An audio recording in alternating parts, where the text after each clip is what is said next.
Quando o Sea of Stars foi lançado, eu queria muito ter gostado mais dele, porque esse é um jogo que prometia tudo que me atrai no RPG retrô. Uma pixel art linda, um sistema de combate com timing à la Super Mario RPG e uma jornada com personagens predestinados a algo grandioso.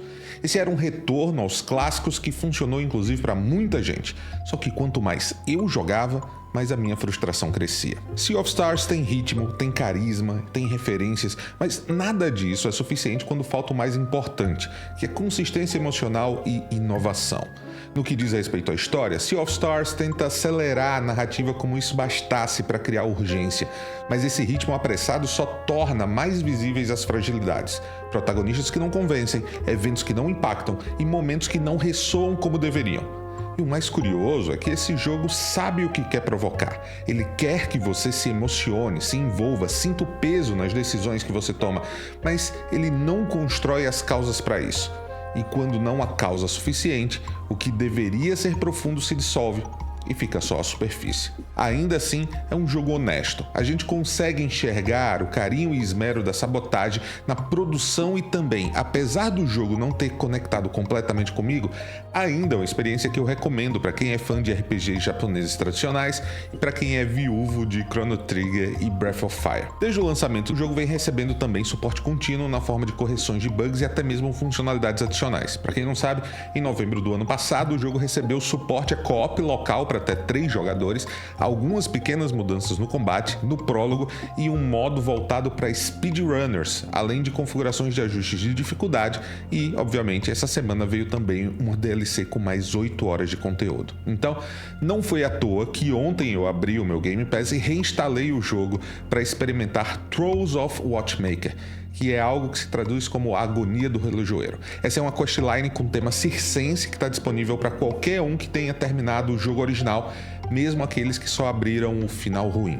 Então, no vídeo de hoje, eu vou comentar sobre Sea of Stars, eu vou te explicar o que o jogo apresenta, como é explorar esse mundo, qual a sensação da gameplay e, ao final, eu também vou comentar sobre a DLC e te contar se ela melhora a experiência geral do jogo. Mas antes de seguir, eu vou pedir para você deixar o seu like, hypar o vídeo e se inscrever por aqui. Sea of Stars começa com uma promessa clássica. São 2 jovens, Valere e Zale, que são nascidos nos solstícios de inverno e verão. Eles são escolhidos pelo destino também para proteger o mundo. E para isso, eles foram treinados desde a infância na Academia Zenith, onde eles ganham habilidades mágicas e embarcam em uma missão contra uma ameaça ancestral conhecida como o Residente.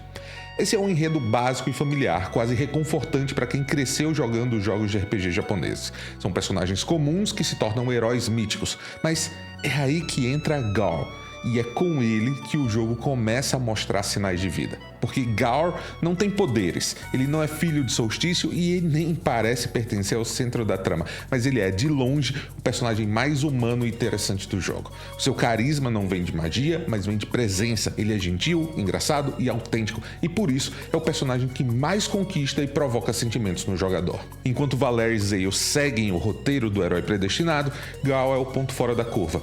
Ele é o ponto alto da história, alguém com quem você se conecta porque sente, entende e reconhece as causas do que ele faz. Ele tem motivações claras, relações palpáveis e quando algo acontece com ele, você se importa. Não porque o jogo mandou, mas porque ele te afetou de verdade. Infelizmente, no entanto, Gaur é a exceção. O resto do elenco é completamente funcional, mas é raso. E essa falta de profundidade emocional cobra um preço alto, porque o jogo até tenta construir momentos marcantes, mas como não há base suficiente, o impacto não vem, a emoção não chega, e a principal catarse de Sea of Stars, o chamado final verdadeiro, exige demais do jogador. Em termos de mecânica, Sea of Stars tenta equilibrar nostalgia e modernidade, mas acaba tropeçando justamente onde mais prometia, no gameplay. O combate em turnos, com mecânicas de timing inspiradas em Super Mario RPG, parece empolgante à primeira vista. A ideia de você apertar um botão no momento exato para causar mais dano ou se defender melhor é, em teoria, uma forma de manter o jogador engajado a cada turno. Só que, na prática, isso acaba se transformando num obstáculo repetitivo, porque cada personagem e inimigo tem o seu próprio tempo, então experimentar novas estratégias exige reaprender o ritmo de cada ação. E enquanto Clair Obscur Expedition 33 faz isso obrigando o jogador a acompanhar animações belíssimas de ataques de inimigos com designs muito interessantes, Aqui em Sea of Stars, a simplicidade das animações e sprites fazem com que essa mecânica nos combates gere mais frustração do que variedade. Além de apertar botões na hora certa, o jogo introduz um sistema de fraquezas elementais e tipos de ataque que deveriam enriquecer o combate. Mas esse sistema é engessado. A maioria das batalhas exige uma sequência específica de golpes para que você possa impedir ações dos inimigos, o que restringe a liberdade criativa do jogador. E em vez de premiar a experimentação, o jogo recompensa você seguir o script certo. Isso é o oposto do que gera engajamento real. O jogador deixa de ser causa de suas próprias ações para se tornar apenas executor de uma sequência otimizada, especialmente em lutas contra chefes em que você precisa evitar a todo custo os ataques mais poderosos.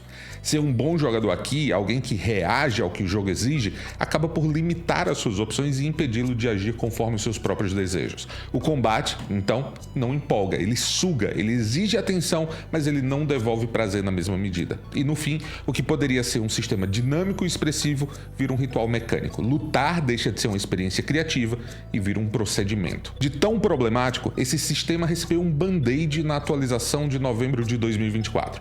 Em alguns momentos, parte dos golpes e elementos necessários para quebrar um ataque adversário agora ficam escondidos, e dessa forma o jogador fica um pouco mais solto para experimentar as suas habilidades, seus ataques, embora a frustração de errar os elementos e receber o golpe adversário permaneça. E vale lembrar que esse conteúdo só existe graças ao apoio dos espectadores. Os membros do canal têm vídeos semanais exclusivos de bastidores e acesso ao arquivo de lives por menos de R$5 por mês. Além disso, você também pode contribuir em apoia-se/VictorCave e receber outros benefícios, como participar de sorteios de chaves e do grupo de apoiadores do Telegram. O mundo do Sea of Stars é bonito, mas pouco acontece nele de verdade. A estética, a trilha sonora e os acenos nostálgicos estão todos ali, cuidadosamente posicionados para ativar uma memória afetiva, mas o que falta é substância, algo que conecte o jogador ao jogo por meio de experiências que façam sentido. O jogo quer parecer grandioso, mas não se compromete em criar profundidade. Ele homenageia títulos como Chrono Trigger e Illusion of Gaia, mas não entende que o que tornava esses jogos memoráveis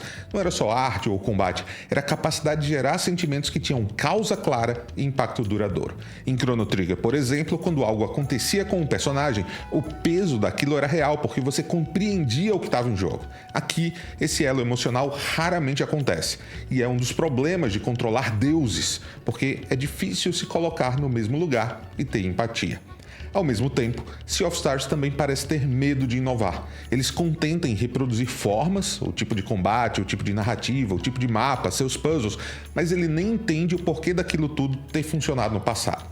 E o resultado é um jogo que parece emocional, mas não é. Parece envolvente, mas não se sustenta. É um título que move o jogador só na superfície e nunca no centro da experiência. A comparação com Chained Echoes, que foi lançado no mesmo ano com poucos meses de antecedência, acaba inevitável. Lá eu vi um RPG que também reverencia o passado, mas que entende que nostalgia sem propósito é só repetição. Chained Echoes amplia o vocabulário do gênero, enquanto Sea of Stars recicla frases que a gente já conhece. E pior, que soam vazias quando ditas de novo. A trilha sonora, que contém músicas de Yasunori Mitsuda, um nome gigante dentro do gênero, também fica aquém. Não por falta de qualidade técnica, mas porque não há emoção suficiente na jornada para que a música funcione como deveria. Quando o mundo do jogo não vibra, a trilha não ressoa. E sem um acontecimento marcante, a arte sonora perde o seu espaço de atuação. Mesmo personagens como Garl, que conseguem brilhar por mérito próprio, acabam também ficando deslocados. São ilhas de humanidade num mundo que se move sem alma. E isso não é uma crítica à simplicidade, tá? Mas a falta de intenção.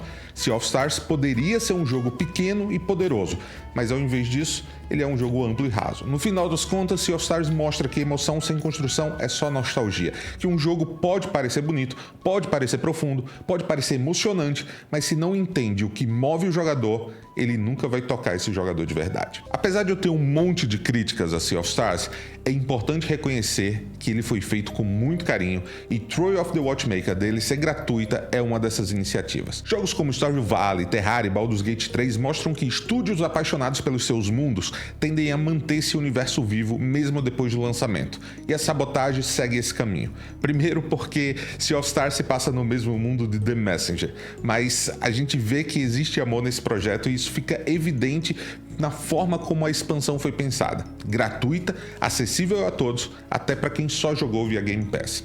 Essa DLC ela tenta resolver dois dos maiores problemas problemas do jogo base: o combate sem variedade e os protagonistas sem profundidade. E para isso, a expansão apresenta um novo mundo com temática circense dentro de um relógio, que é uma homenagem clara aos momentos iniciais de Chrono Trigger. Dentro desse mundo, Zael e Valere perdem parte dos seus poderes e ganham novas habilidades, agora mais criativas e conectadas ao tema. Valere vira um acrobata e Zael um malabarista. E eles também recebem um novo aliado jogável, que é o Artífice, que antes era apenas um NPC do jogo. As novas habilidades que chegaram são muito bem construídas e mostram que a Sabotage entendeu quais os aspectos do combate que realmente funcionaram com os jogadores. Já o aprofundamento narrativo tenta vir através dos Gêmeos Malignos, que são versões distorcidas de Zael e Valere, que são criadas pela Marionetista, a vilã do Novo Mundo. A ideia é que esses gêmeos revelem falhas de caráter dos protagonistas, só que aí surge um problema, porque essas falhas elas nunca existiram na campanha principal. Zael, por exemplo, agora tem um duplo chamado Rei Narcis, que supostamente revela um lado narcisista do herói, só que esse traço ele nunca foi desenvolvido no jogo base. Então isso não só enfraquece o impacto narrativo, como evidencia um problema maior: os protagonistas são tão vazios que agora precisam passar por uma espécie de retcon para parecerem interessantes. E soa falso. Ainda assim, Trolls of the Watchmaker cumpre bem o papel de ponto de retorno. Se você gostou do combate, da pixel art, dos puzzles, a expansão pode te dar aquela faísca que faltava para você revisitar esse mundo. E talvez agora, com expectativas mais ajustadas, seja possível aproveitar Sea of Stars mais uma vez. Se você só tinha terminado o jogo, largou em seguida e agora está voltando por conta da DLC, pode ser também o que faltava para você ir atrás do final verdadeiro do jogo, que é algo que realmente vale a pena. Agora eu quero saber de você, o que é que você achou de Sea of Stars e da DLC? Ela te deu vontade de voltar para o jogo ou só reforçou os mesmos sentimentos da campanha principal? Deixa aqui nos comentários que eu quero muito saber como essa experiência bateu aí do seu lado, tá? E muito obrigado por assistir até aqui. Se você curtiu essa análise, já sabe, vai ter playlist com outros vídeos como esse aparecendo na tela. Clica lá e segue comigo. Valeu!